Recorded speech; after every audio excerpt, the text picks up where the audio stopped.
Es interesante la pregunta que me hace. Te cuento de que soy de la quebrada de Humahuaca, de la provincia de Jujuy. Mi lugar de nacencia se llama Coraya. Está a 10 kilómetros a un costado de Humahuaca, yendo por la ruta, digamos un viejo camino que va a Betamina y el Aguilar. Ahí está la poblacioncita muy pequeñita que se llama Coraya. Y desde el comienzo mismo, te cuento de que desde los 9 años tal vez, mi tarea, ayudante de arriero. Es decir, mi padre llevaba la mercadería, el vino, la sal, a los lugares más apartados, y lo hacía en burros, 3, 4, 5, 6 burritos cargados con esta mercadería, y 2 días de viaje desde Humahuaca a Mina el Aguilar. Entonces había que acampar en algún lugar, y ahí mi principal tarea de ayudante de arriero era trabar las patas delanteras del burro, porque el viejo se encargaba de descargar el burro. Para ello, vendaba con su poncho toda la cabeza del burro para que no vea nada. Tapada la cabeza, yo procedía a trabar las patitas delanteras del burro con una cuerda, ¿no?, hecha con lana de oveja, con una soguita, así se llama. Y con esa cuerda, trabadas las patas delanteras del burro, recién el viejo descargaba y recién le quitaba la venda. Entonces el burro, desvendado, miraba por todas partes y quería caminar, no podía, porque tenía las patas trabadas y empezaba a saltar de un lado para el otro. Y amanecía comiendo el pasto natural que hay en los cerros. El pasto natural se llama temble, porque según dicen que el burro que no es del lugar no puede comer ese pasto. Solamente comen los animales que hay en la zona. Y los burros eran de la zona. No le hacía nada ese pasto. Pero si viene un foráneo, un burrito de otra parte, come ese pasto, al burro también le da la puna, le sale sangre por las narices, patalea y muere. Pero como los burros eran lugareños, no tenían problema, saltando, amanecían, comiendo el pastaje natural. Si no estaban trabados, una vez descargados, se volvían para su querencia, más abajo un poco, a la quebrada mismo, y ahí, imagínense, nos dejaban con todas las cargas hechas y sin poder seguir el viaje. Entonces había que trabar sí o sí a los burritos. Y una vez trabados los burros, todo ya el viejo medio tranquilo, sacaba de sus alforjas un frasquito. ¿Qué contenía el frasquito? Alcohol de farmacia, alcohol puro, que el viejo traía. Mi madre, antes de que salga, le decía a él: ¿para qué llevas ese frasco de alcohol? Para friccionarme las piernas, porque hace mucho frío. Mentira. Cuando descargamos el burro, él sacaba su frasco de alcohol en una aguadita, en una vertiente, juntaba agua, un poco de agua, le echaba una porción de alcohol y lo ingería. Claro, al rato el viejo, más rato ya, cantando, comenzaba a cantar. Esta noche nomás canto, mañana todito el día, pasado mañana se acaba de mi pecho la alegría. Otro trago de alcohol. El viejo está machado. El viejo está ebrio.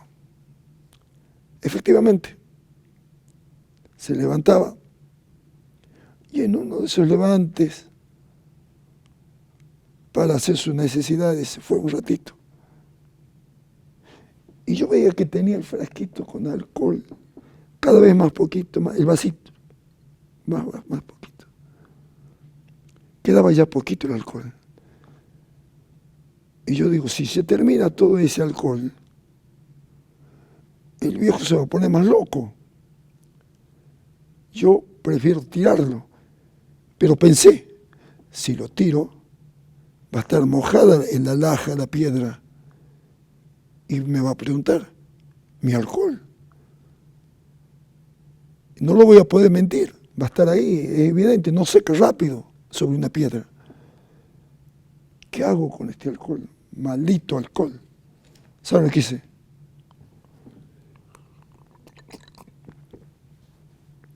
Lo terminé, lo dejé vacío. Me volvía todo, no lo pude sostener, pero ya estaba. Volvió el viejo. Mi alcohol. ¿Te los tomó? Ya no quedaba nada. No, si yo he dejado. Se acordaba el viejo. Y bueno, ya no había caso. No estaba el alcohol. Tenía que tirarse. Y en esas caminatas hasta donde tenía los cueros para tirarse, se tumba el viejo porque estaba ebrio. Se lastima la cara. Yo tenía 9 años, 10. Cuando se lastima la cara, me asusté. Pero así grite, salte, llore, zapatee, haga lo que haga, nadie me va a escuchar. Todo pie del cerro, 4.000, casi 5.000 de altura. ¿Quién le va a escuchar el lloro mío? Nadie, porque nadie vive por esos lugares. Y el viejo ni le sentía, porque todo estaba dopado, así que ni problema, seguía cantando hasta que se durmió. Y ya dormido yo saqué un pedazo de la carona. La carona es un cuero que se pone sobre el lomo del burro para amortizar la carga. Entonces, como esa carona estaba ahí, y es blandita de cuero de oveja, entonces arranqué un pedazo con la lana el cuerito con la lana de la oveja, y le limpié al viejo. Era un raspetón, yo que me asusté, claro, una barbaridad. No era nada eso. Y el viejo ni lo sentía. Y bueno, una experiencia tremenda que quedó en mi recuerdo, ¿no? Muy, muy fuerte, muy duro. Pero así fui ayudándole a mi tata, conociendo cada trecho de los lugares que él solía caminar desde su juventud como arriero. Por eso, contento al que me pregunta cómo podés escribir, todo lo que escribo tiene una base que es real.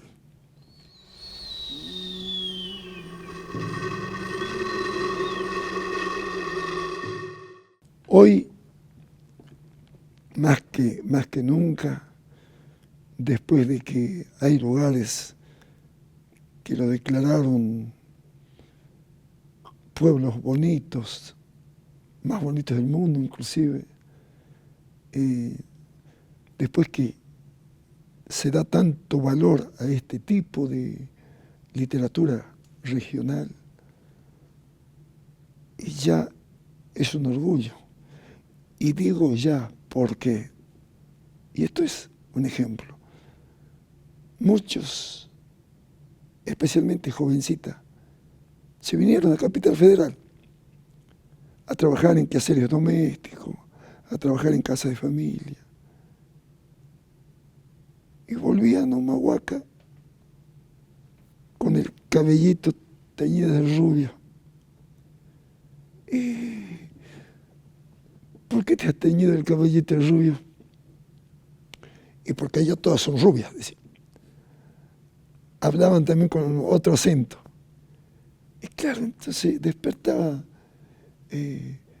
¿cómo te puedo decir? Interés de ver a las chinitas así teñidas ahí. Y pareciera que decía, allá todas son rubias, nosotros también. Entonces, de ahí yo le preguntaba, ¿por qué te has teñido? Pero maestro dice, no quedó más linda así. Para mí, con las trencitas sería mejor, le digo. Ya las trenzas, venía con trencitas, cabello largo. Y bueno, esto un poco me hizo pensar de cómo las cosas pueden cambiar.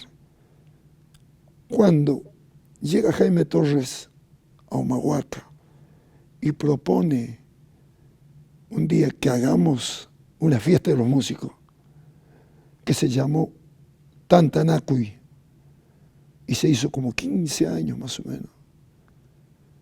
Jaime, como ya me había traído a Buenos Aires, como ya había comenzado a tocar con él mis instrumentos, entonces Jaime me dice, ese acordeón que vos tocás es maravilloso. ¿Y por qué, Jaime? Porque yo no sé de dónde sacaste un acordeón para tocar, más como lo haces. Yo aprendí a tocar en el acordeón a botonera, de esta mano y de esta mano, el chamamecero. Ese botones y botones. Al abrir el fuelle es una nota, apretando un botón. Apretando el mismo botón, cerrando el fuelle, es otra nota. Es muy difícil tocar un chamamecero. Y cuando lo agarro el acordeón a piano, al abrir y cerrar el fuelle, apretando una tecla, es la misma nota. Por eso es que la señorita, ta, ta, ta, ta, ta, ta. Claro. Además es un instrumento foráneo que llegue a mis manos.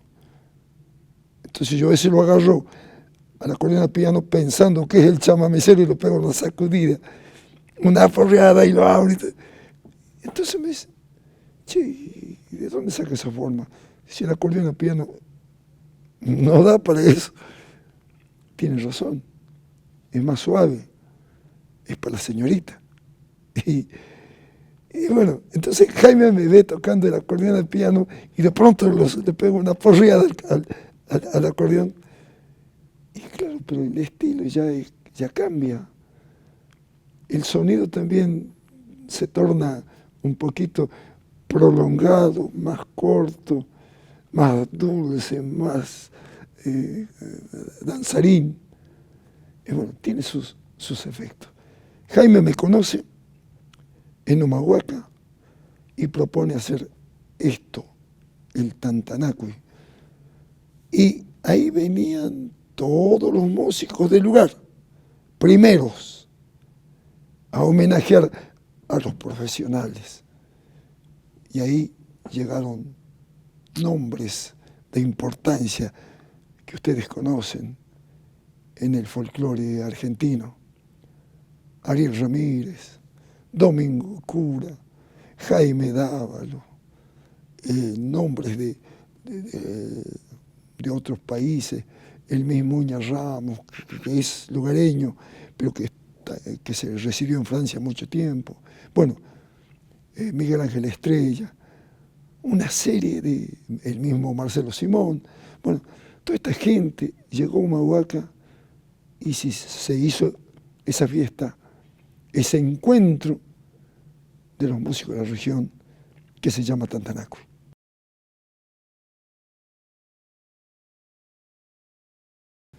Ahora, nos peleamos para hacer colla. Sí, eso primero, orgullosos de una cultura tremenda, ¿no? Y todos los chicos, los colegas, la gente, es orgullosa de vivir en esos lugares y poder contar todas sus historias, porque todo lo que empecé contando hasta el día de hoy, en mi caso y en muchos casos, son situaciones vividas, situaciones de cada día y que le damos el valor que corresponde. Por ejemplo, se acerca agosto, el mes de la Pachamama. Cuida la tierra, defiende tu tierra, es tu vida. Pachamama, santa tierra, yo te entrego mi cansancio en estos cerros helados y una ollita con tistinchas, comida de Pachamama. Voy a pitar mi cigarro por mi tropita de cabras. Voy a rociar con alcohol la pacheta de las abras. Soy de esta tierra, señores. Yo no soy extraterrestre. Por mi docena de guaguas, por mis cabras y mis burros, yo te cuido, Pachamama. Espantemos a los zorros y pájaros malagüeros. Y tomando un plato, un vaso chicha. Agosto de Pachamama. Fuera el agua en las mañanas. Blanca la cabellera del chico, escarchado hasta sus pelos. Agosto de Pachamama. No te caigas, Madre Tierra. No te desprendas del cielo. Que no choquen las estrellas, ni los planetas entre ellos, permitiendo de esta forma el equilibrio humano. Algún día surgirán los científicos de aquí, esos que dieron comer la tierra junto a sus tatas y abuelos. Esos te cuidarán y no te destruirán. ¿Y tú? Tú que tienes el poder y destino de muchos, cuida el equilibrio del universo. Porque cuando seas tierra, necesitarás que alguien te dé de comer, que te tire chicha, que te dé vinito, porque tú también eres Pachamama.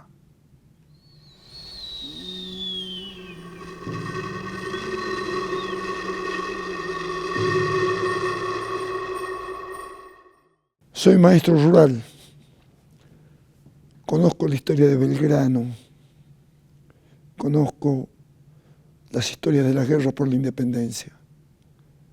Inclusive hay lugares que llevan el nombre grabado en los cerros, que tienen algunas localidades como por ejemplo Negra Muerta. Entonces, la escuelita rural de esa zona se llama la escuela de Negra Muerta o de Iturbe, o tienen nombres, tienen como 3, 4 nombres, con diferentes razones, pero el más conocido, el original, es en este caso Negra Muerta, haciendo honor a una parda heroína que fue fusilada por delatar a los criollos. Otra, nuestra zona está llena de hechos históricos. Nombres como el coronel Manuel Eduardo Arias, post-mortem general Manuel Eduardo Arias. Yo como docente tengo que sentirme orgulloso de ese humahuaqueño, ese héroe nuestro que luchó en las guerras por la independencia. El mismo Güemes. Y tantas guerras, cada pueblito, cada rincón de la quebrada de Humahuaca tiene un hecho patriótico. Por eso es mi admiración. Además, tenemos la primera bandera creada por Belgrano en la Casa de Gobierno de Jujuy. Entonces, como docente, enseñarles el respeto a nuestra Argentina, a nuestro país, por todo su sacrificio brindado por los héroes de la independencia.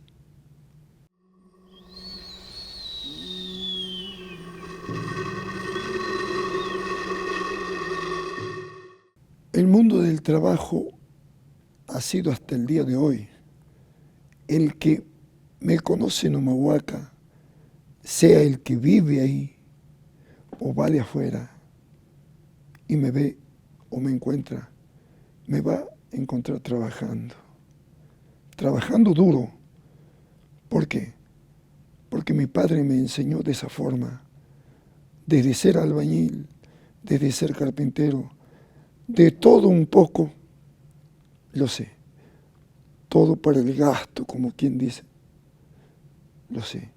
Entonces, con estos principios, uno se forma una cultura de trabajo tremendo.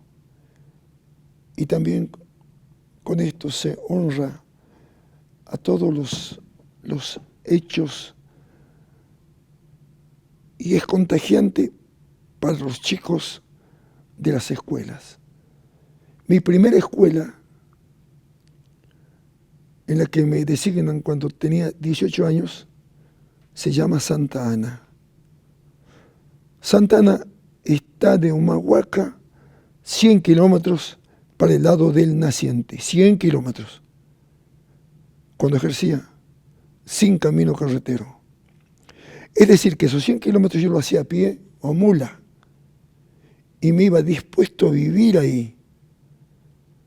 Porque no puedo estar caminando 100 kilómetros todos los días. Entonces, vivía allá con mis chicos. Y el chico siempre le llamaba la atención las figuritas que yo le llevaba. Figuritas de pueblos, de ciudades, figuritas de vehículos, que era lo que más querían conocer. Maestro, ¿cuándo vamos a andar en un camión? Por el camino que iba, es subida y es bajada en caída. Un cordón que es de la precordillera y más al naciente otro cordón que es de la precordillera, que llega a los 5.000 en la parte superior de altitud. Entonces había que dar vuelta 2 cordones montañosos. En el primero, es decir, el primer cordón, el pico más alto se llama Hornocal, hoy conocido por los colores que tiene. Es el pico más elevado y cuando vas por la tarde, cuando el sol está del lado del poniente, lo ilumina como un potente faro al Hornocal. Entonces gozás de los colores. 7, 14, 15, 20, no sé cuánto. Cuando está despejado. Y cuando es de noche, cuando son noches de luna, Esos colores se tornan plateados con todas sus variantes. Cuando es tarde de viento, se ponen marrones como el poncho de los viejos. Y así, según los factores climáticos del momento, cambia su ropa, cambia su poncho, el hornocal. No era conocido. Hace 30 años recién se hace el camino que llega al Hornocal, que está solamente a 30 kilómetros de Humahuaca. Y 70 más adentro está ese caserío, ese pueblito chiquitito que yo trabajé entre 4 años, más o menos, cuando recién contaba con 18, recién recibido. El pueblito se llama Santa Ana. Y más antes hay un pueblito que se llama Caspalá. Caspalá ha sido declarado el pueblo más bonito del mundo. O sea que cuando se hace el camino, se llena de turismo. Apenas los primeros años, pero esto se hizo hace 30 años ya. En este momento está saturado, ha crecido en forma imponente, tanto Caspalá como Santa Ana. Gente sencilla, gente sacrificada, gente humilde, gente pobre. De ahí eran estos chicos. Y ellos me dicen, maestro, queremos ir a Humahuaca. Queremos andar en un camión. Bueno. Y yo los veía a los changos que subían a su cerro como bicoña. Bajaban un solo saque en 10 minutos de la punta hasta abajo. Entonces digo, si esto lo lleva a Humahuaca, pero llegan corriendo, jugando, me van a ganar a mí. Hablé con los papás. Vamos a ir a Humahuaca, señores. Le voy a llevar a los chicos. ¿Puedo llevarlo? Pero lléveselo a todo. Listo. Dada la palabra. Armé el viaje. Año 68, 69 más o menos. Y me los traigo de Santa Ana a Humahuaca, caminando los 2 días, dando vuelta esos 2 cordones montañosos. ¿Saben cómo venían los chicos? Jugando, corriendo, tocando su flauta, cantando sus coplas. Ni lo sintieron. Llegamos a Humahuaca. El intendente de ese tiempo me prestó el camión. Se suben al camión. Una vuelta por Humahuaca, que era chiquitito Humahuaca. Otra vuelta y otra y otra. No se querían bajar los changos. Y el intendente me dice, estos changuitos tienen que conocer Jujuy. No tienen la suerte de conocer los autos. Llevarlos mañana mismo a Jujuy. Tomar el camión con su chofer y te los llevas. Y a la noche, cuando puedas, te volvés. Y me los llevé a Jujuy. San Salvador de Jujuy, calle más concurrida, los bajo a los chicos, sobre la vereda, con su ponchito, con su manta, las chinitas, con sus ojotas, que son sandalias hechas de cuero por los tatas, con su sombrerito en la mano, con su bolsita, comida, que nosotros llamamos avío, para los viajes, únicamente maíz tostado. Esa es la comida. Le da hambre ahí más tostado. Bueno, ahí estaban parados los 25 chicos. Enfrente había una emisora. Y horas y horas los changuitos miraban los autos. Hablaban entre ellos, se reían entre ellos, pero todos los 25 juntitos. Nadie se desprendía. Cansados de ver los vehículos, pasamos a la emisora radial. Hábilmente la locutora: ¿de dónde sos? De Santa Ana, señorita. ¿Cómo es Santa Ana? Bonito, señorita. ¿Qué se come? Tostado, señorita. ¿Quiere probar? Decía, probar tostado. ¿Y qué más hace vos? Canto copla. ¿Y cómo vive la gente ahí? Hace mucho frío, señorita.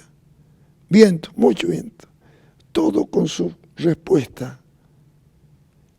No se imaginan la audiencia que captó esa radio de Jujuy, de la capital, que los vecinos que escucharon los oyentes se vinieron para conocer a esos chicos que no conocían vehículos, que habían caminado 100 kilómetros para llegar a Humahuaca.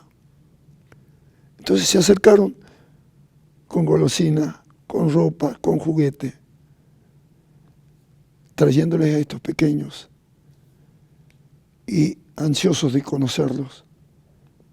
Esto había estado escuchando algunas autoridades del lugar, que me llaman y me dicen: maestro, ¿hasta cuándo se queda usted?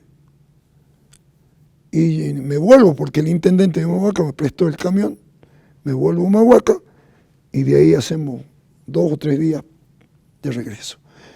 Y bueno, terminamos ahí. Entonces, después los changuitos me dicen: maestro, esta camita, cuando durmieron en la escuela hogar, uy, qué blandito. Claro, nunca habían dormido en camas con fundas, con almohadas, con sábana. Van a los sanitarios, se les viene la ducha encima, salen corriendo. Todo nuevo para ellos. Una experiencia interesante de estos pequeños de la escuela de Santa Ana, que pudieron conocer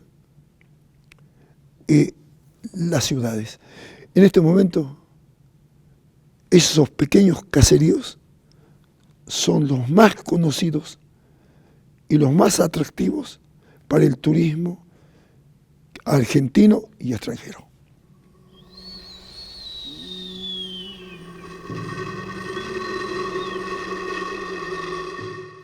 La experiencia es muy interesante. Pereira leyó un poco mis libros y yo les digo a todos de que las experiencias son reales, son vivas. 10.000 experiencias así en particular.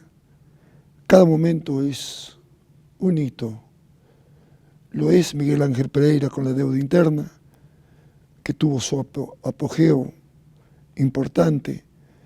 Es la vida de un alumno que tenía, que se llamaba Verónico Cruz y era de Santa Ana, y lo conocí dando vuelta esos cordones montañosos, y lo conocí con su abuelita. Él estaba sobre el techo,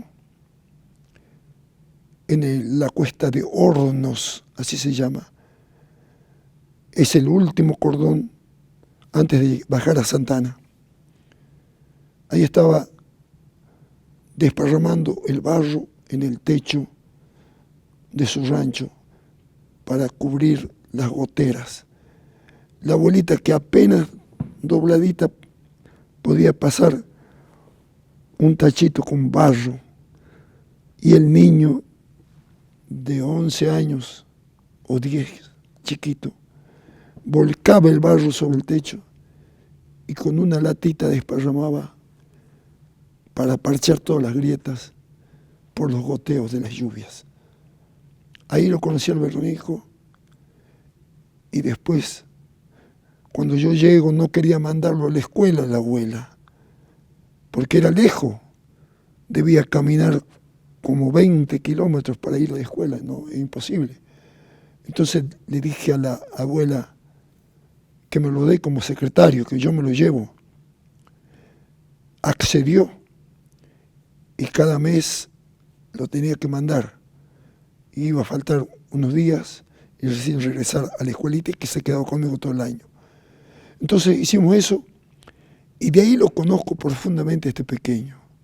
Por eso es que escribo sobre la vida de este chico, que por supuesto después fue enriquecida con otros hechos de vidas de otros chicos, y así forman el guión, la primera parte de La deuda interna, porque la segunda parte, que es netamente política, es de otro escritor que juntan las dos historias y hacen La deuda interna.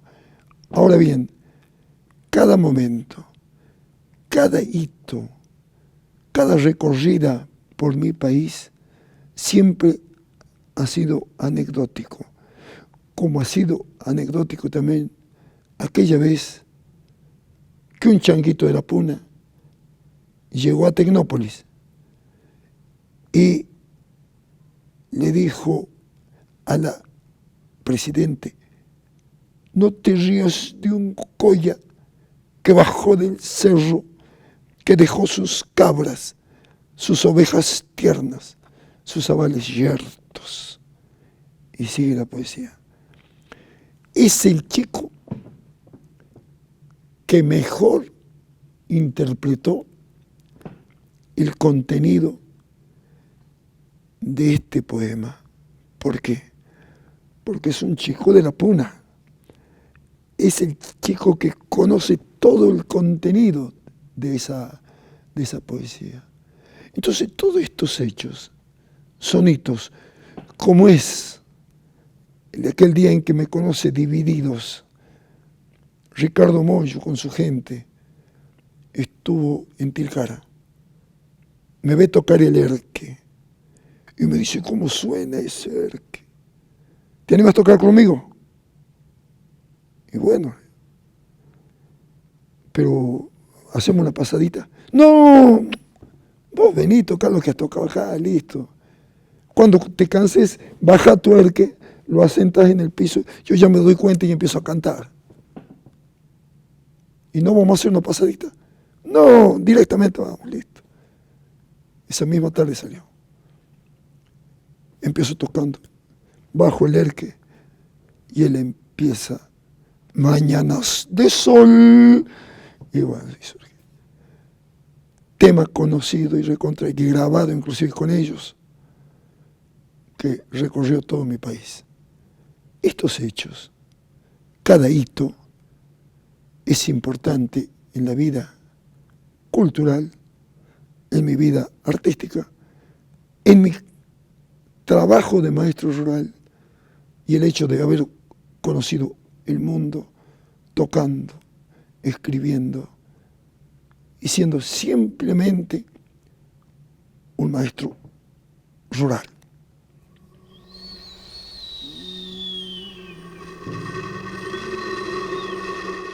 Hay una anécdota interesante que te voy a contar de esto.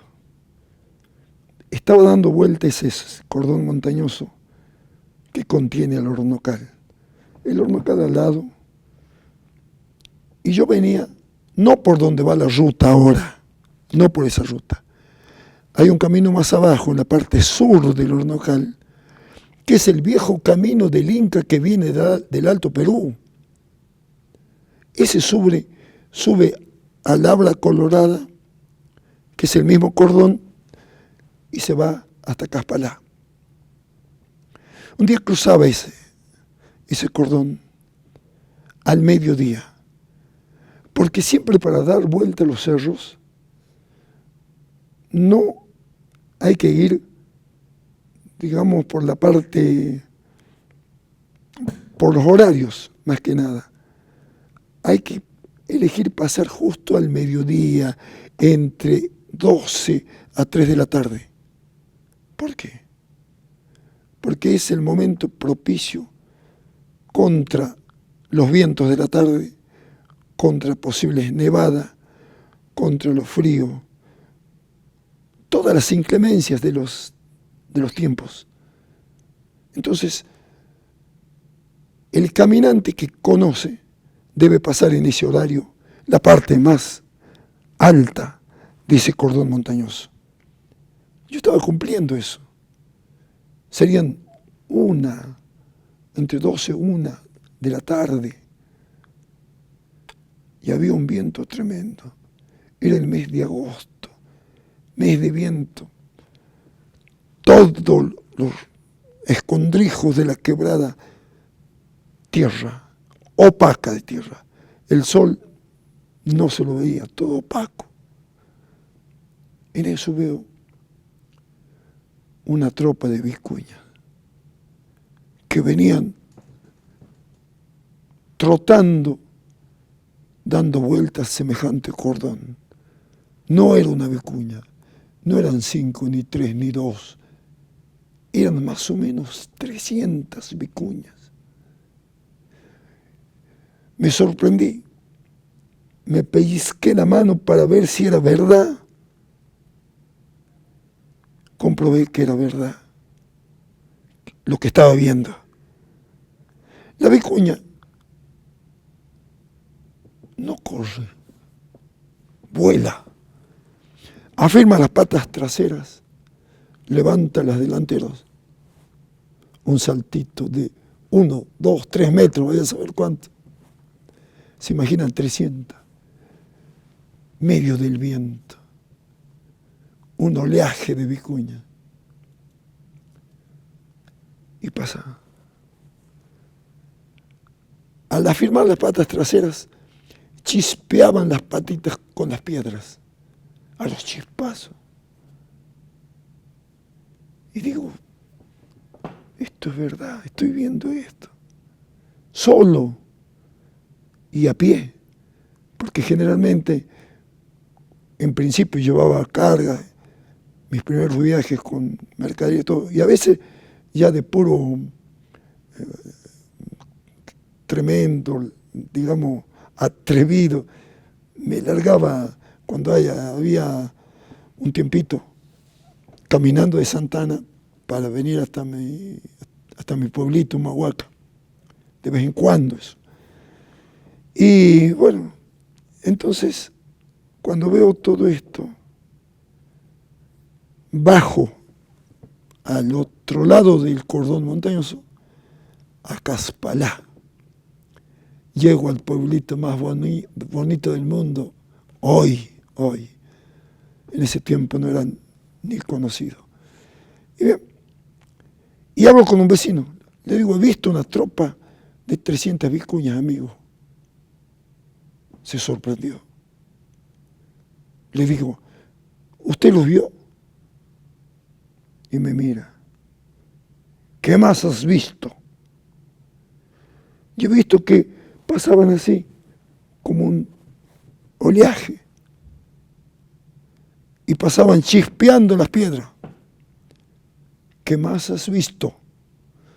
Sobre el lomo llevaban algo como un refusilo que brillaba, por ahí blanco, por ahí colores fuertes, plateados, qué sé yo. ¿Qué más? Ah, y por demás venía un changuito con su ponchito, boleando una soga, una cuerda.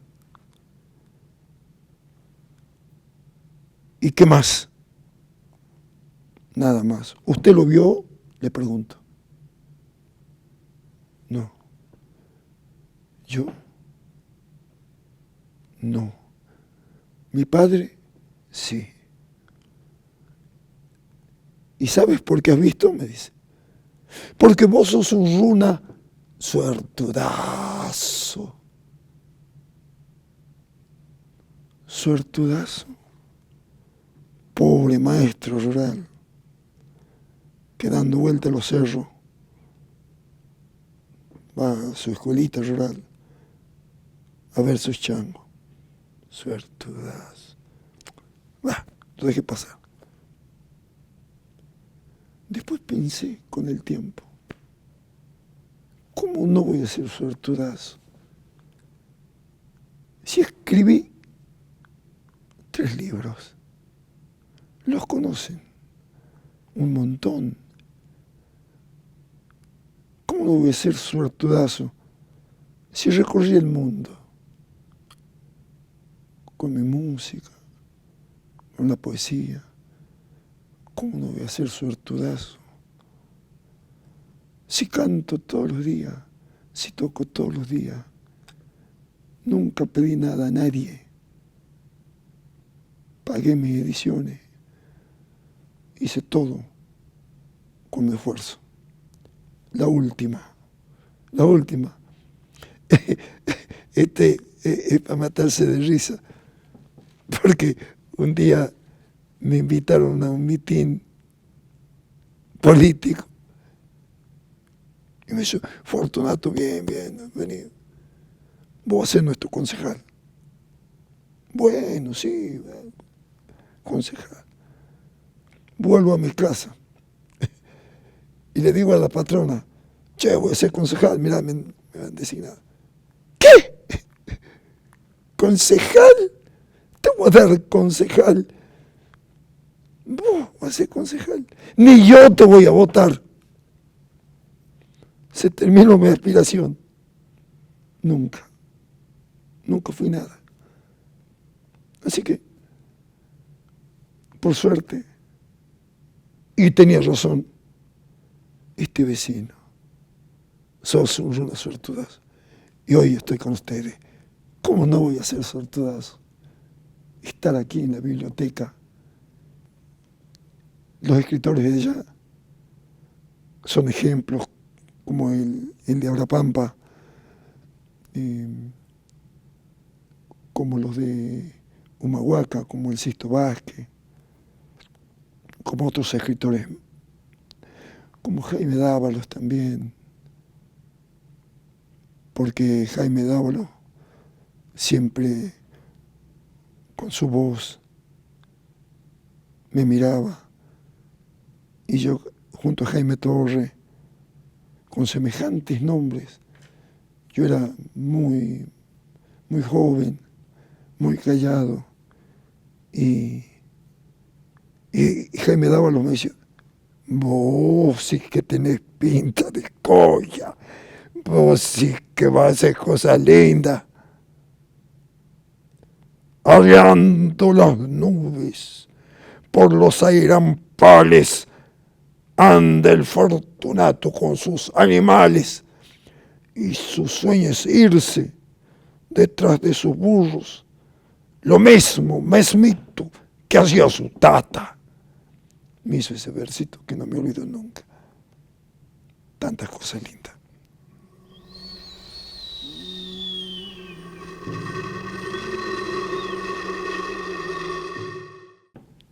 Un clásico de los temas míos es: yo jamás fui niño.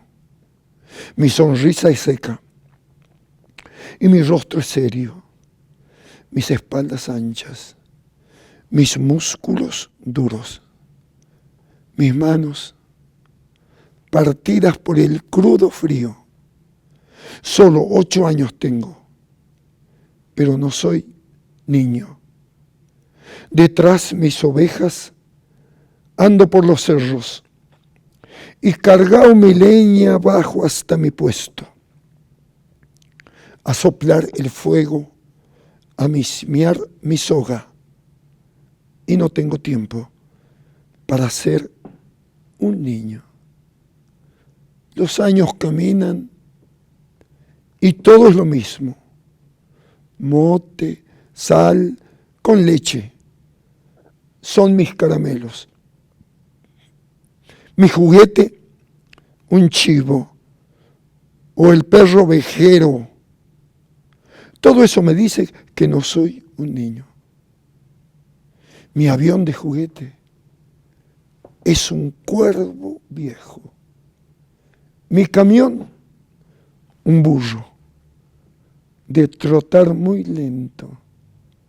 Mi amigo es el zorro que roba mis cabras. Todo eso me dice que no soy un niño. Mi rostro es de viejo y mi andar de abuelo. Mis manos partidas por piedras del cerro. Mi poncho rotoso por el fuerte viento. Todo eso me dice que no soy un niño. Y no hay Reyes Magos. No hay Día del Niño. Jamás tuve suerte de poder ser niño.